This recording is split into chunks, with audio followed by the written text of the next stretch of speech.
case? It was a fantastic experience, there's no doubt about that. But I think in the 3 weeks leading up to the game, people don't realise the amount of preparation that had to go into being able to stage such a game. We've never hosted a crowd of the size that we did have. I think we had just under 3,000. I think the biggest issue is the lack of numbers that we have at the club. We're all volunteers. We were lucky that we had a lot of help from AFC Wimbledon themselves. They gave us advice and assistance in how to prepare for the game. People don't realise the safety issues that you have to cater for. And even up until Friday morning, I can say it now, but the game was in doubt because there were certain things we just hadn't been able to conclude in the intervening period. But by Friday we had sorted that. We passed the inspection at around 12 noon and the game was on.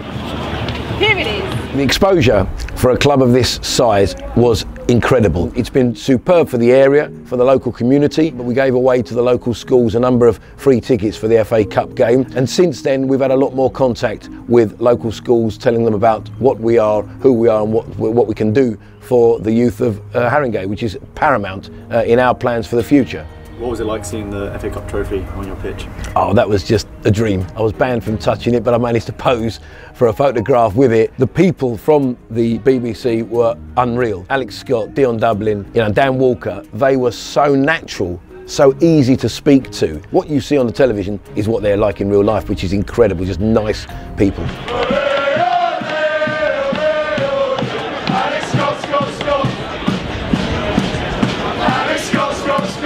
We played Leyton Orient in the FA Trophy. We then drew Leyton Orient in the London Senior Cup. We knew how to deal with good quality teams. I think the manager, he's got a tremendous past, a tremendous background in football. We've got a specialist fitness coach and we have other qualified coaches who help him and help the team prepare. I came to a couple of training sessions before the match and there was absolutely no doubt that we were going to put ourselves in the best possible light. I know we've got a very strong group of players, a team that's together, and I knew the preparation was going to be good, so I didn't expect that we would be embarrassed. Although I didn't expect to win either, I have to be honest and say that the odds against us winning were going to be small. I certainly thought that we would put on a good show and the nation would think they've done themselves proud. No big speeches, you know why we're here. You've got a responsibility to each other, especially the senior players. The younger players need guiding. And the younger players, you've got to work your socks off because we don't want it to end here. No one expects us to beat this side, but we're going to give it a good go. I've tried to pick a side which is going to give us a little bit of balance. If you work your socks off and you're focused, we'll get a result today. We're in it together, we're a family, we win together, we lose together, we draw together. That's what we worked on in training up there. Tux, do you want to say anything to them? Just briefly from me. Wimbledon, yes, we're going to respect them. We are not going to fail them. Be brave on the ball and just come off this pitch with no regrets tonight. No regrets, that's all I said. One other thing, Taps could buy you all the drink in the bar. I didn't say that! Let's go! All heads on the game now, let's go! Yeah. Come on, DJ.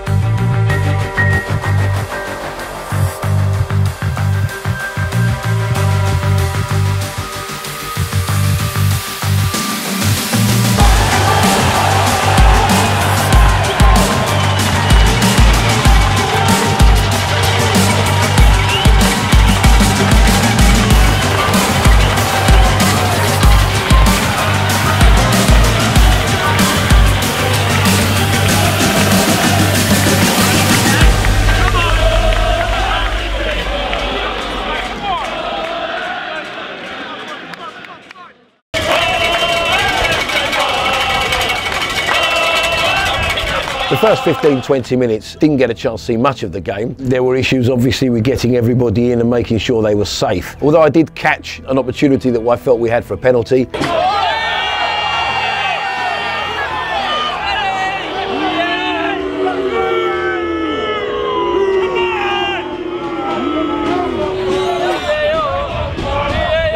But thereafter, I thought that Valerie in goal was incredible. It was a supersonic display from him. He repelled anything that was thrown at him, and the back four was solid.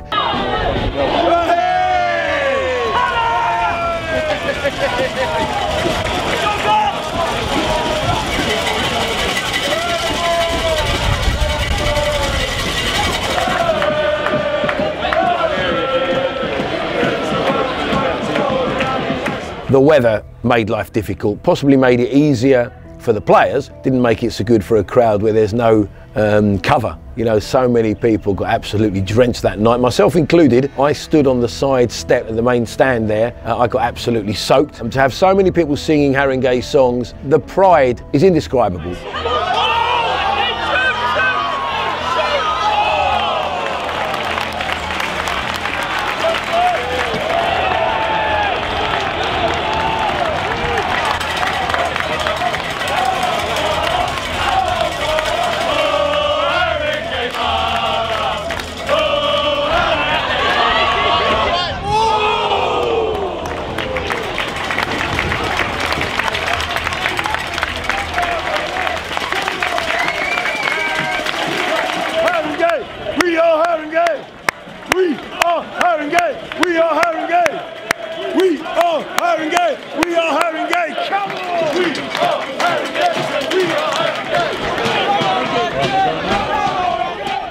Time we started to dream a little bit about whether we might get a replay out of this, but we seemed to have got into the game before half time, and although we didn't create any clear chances, we were getting closer to their goal and you thought something may happen. I was talking to those around me at half time and some were saying, Aki, we could do this, and I was thinking, hold on boys, let's not get carried away, there's still another 45 minutes to go. We're still playing a professional outfit. First of all, big pat on the back, well done to everybody. I'm not going to say too much, fellas. You seem to have coped out there pretty well. Remember, they train every day. If we stay focused and we carry on playing and carry on applying the way we're applying ourselves, we will get something out of this game. One thing we haven't done, and we haven't shown that crowd out there, is how well we can keep that ball. Now, we're not going to get too many opportunities. We have to listen, we have to stick to the plan, and we will get something out of this game. I am so proud of you boys at this present time, I can't tell you. I want to tell you, listen, fellas, come in here. Come in here, I want to tell you something. It's up to us now to show whether that's true or not. Come on, let's go. Come in, eh? Come on, boys. Come on, let's go! Let's go! Same again, come on! I thought we matched them in the second half. We had one occasion, probably with about 15 minutes to go, where Jules Sambu ran onto the ball as Joel Newble ran across, and just as Jules Sambu pulled the trigger, and that could have been the moment.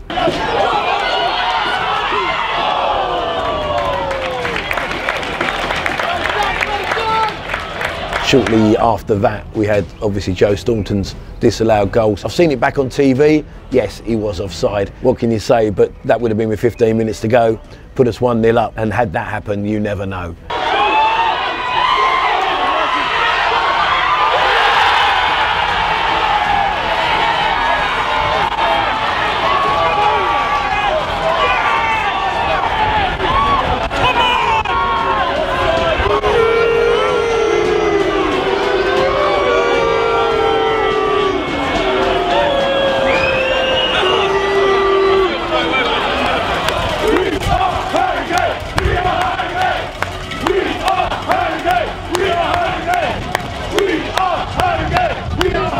So we were starting to get on top, and I remember someone saying to me, there's 7 minutes to go. I wasn't concerned. I didn't think in the last 7 minutes, I thought, well, they're not going to score. A number of events effectively took place that led to their goal, with the ball being cleared by a Wimbledon defender up in the sky. It went miles up and it just landed on one of their players. He crossed it, Curbs headed it clear, straight to Pinnock. He shot and it was deflected off my captain Tosin's shin and into the top corner. And that was deflating. That was, 20 seconds to go.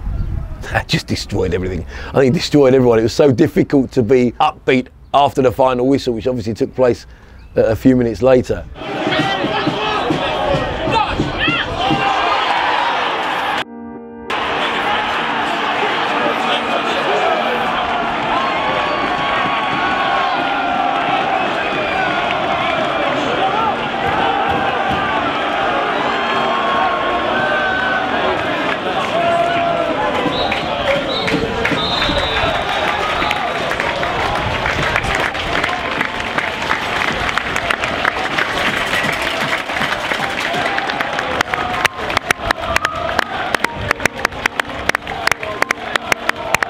Proud of himself.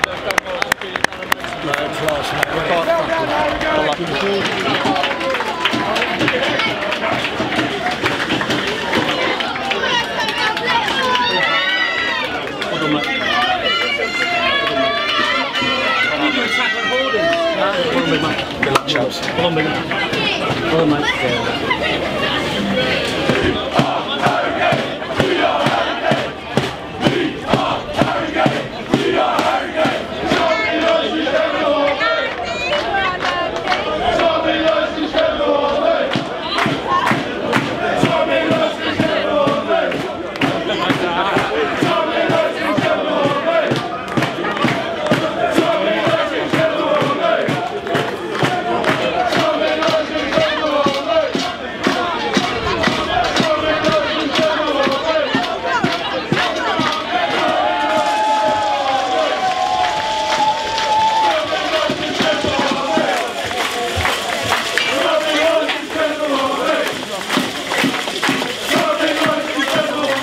It was so difficult to really comprehend what we had achieved because of that sense of disappointment. But ultimately now, when you reflect, when you look back, what we achieved for this club was amazing. It was incredible. It has given us the impetus to look forward and develop this club the way I've always wanted to develop it. And as I say, we now have a solid fan base, and I look to increase that even more next season. It'll take us a number of years to reach League One, but when you look at the likes of what Salford City have done, it does show you that with hard work and endeavour, good planning, good preparation, sound financial structure, which is what we have here, there's every chance, because we can now attract players. The National League is not beyond us over the next 2 or 3 years. I think the majority of this squad will be with us for the next 2 or 3 years, and hopefully we can push on to the next level. There's no reason why we can't go as high as we possibly can.